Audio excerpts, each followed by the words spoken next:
बसंतर की लड़ाई में सेकंड लेफ्टिनेंट अरुण खेत्रपाल सबसे कम उम्र के अधिकारी थे जिन्हें परमवीर चक्र से सम्मानित किया गया था। उनकी हिम्मत और सूझबूझ ने यह सुनिश्चित कर दिया था कि दुश्मन का एक भी टैंक उन्हें मात देकर आगे ना बढ़ सके। 15 और 16 दिसंबर की रात को भारतीय इन्फेंट्री ने पाकिस्तानी टैंकों पर लगातार हमला करना शुरू कर दिया और उन्हें कुछ और टैंकों के समर्थन की जरूरत थी। 3 ग्रेनेडियर्स को जरपाल के पास बसंतर नदी के परे ब्रिज हेड को सुरक्षित रखने का काम सौंपा गया था।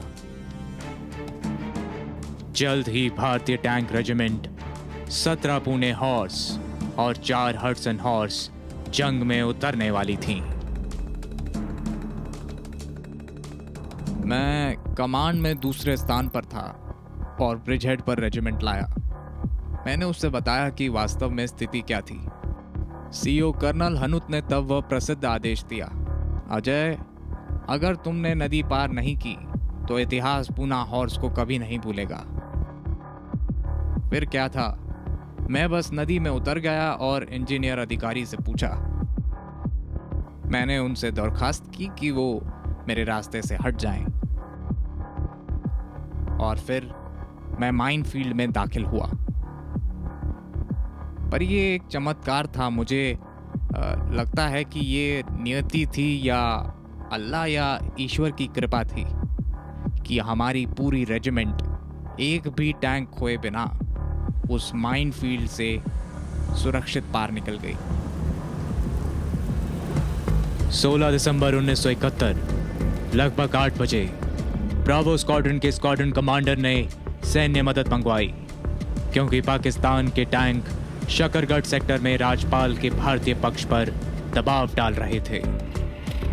ब्रावो स्क्वाड्रन के कप्तान मल्होत्रा और 17 पूना हॉर्स स्क्वाड्रन के लेफ्टिनेंट अलावत द्वारा मदद प्राप्त हुई। 17 पूना हॉर्स ने पहले ही 7 दुश्मन टैंकों को मार गिराया था। इस भयंकर टैंक युद्ध के बीच लेफ्टिनेंट अलावत का टैंक आग की लपटों में घिर गया।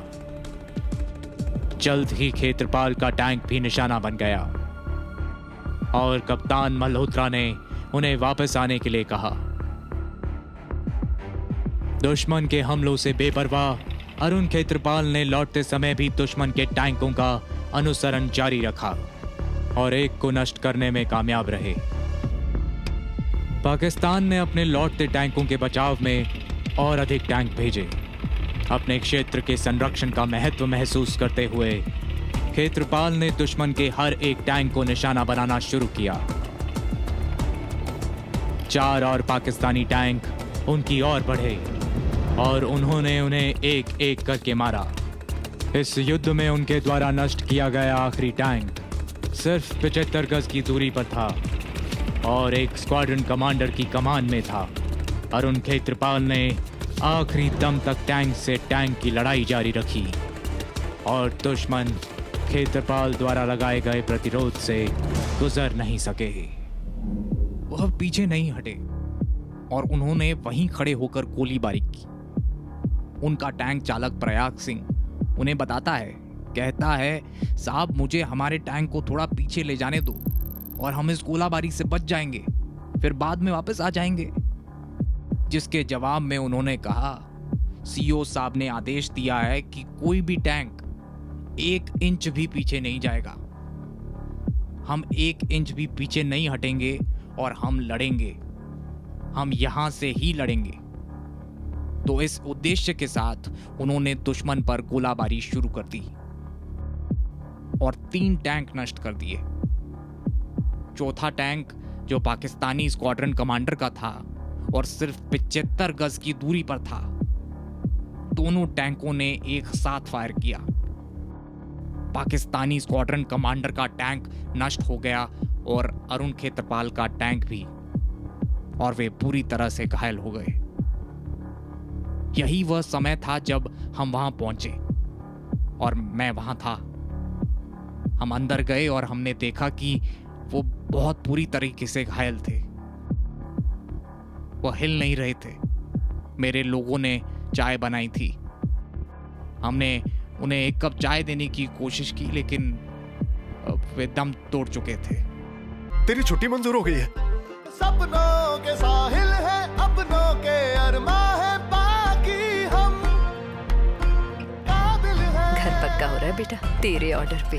और सीमेंट? जेके सुपर सीमेंट पुत्र। देश के रक्षक से ज्यादा सुरक्षा का महत्व कौन समझेगा? JK super cement, build safe. चरपाल की लड़ाई में जैसे जैसे दिन चढ़ता गया, भारत के पूना हॉर्स ने 4 हडसन के साथ मिलकर कई जवाबी हमलों को विफल कर दिया और दोनों ने बसंतर की लड़ाई में महत्वपूर्ण भूमिका निभाई। भारत के सैन्य इतिहास में बसंतर के पार घटित चरपाल की लड़ाई अब तक की सबसे घातक लड़ाई थी, क्योंकि भारतीय सैनिकों को पश्चिमी मोर्चे पर कठिन परिस्थितियों में युद्ध करना पड़ा था।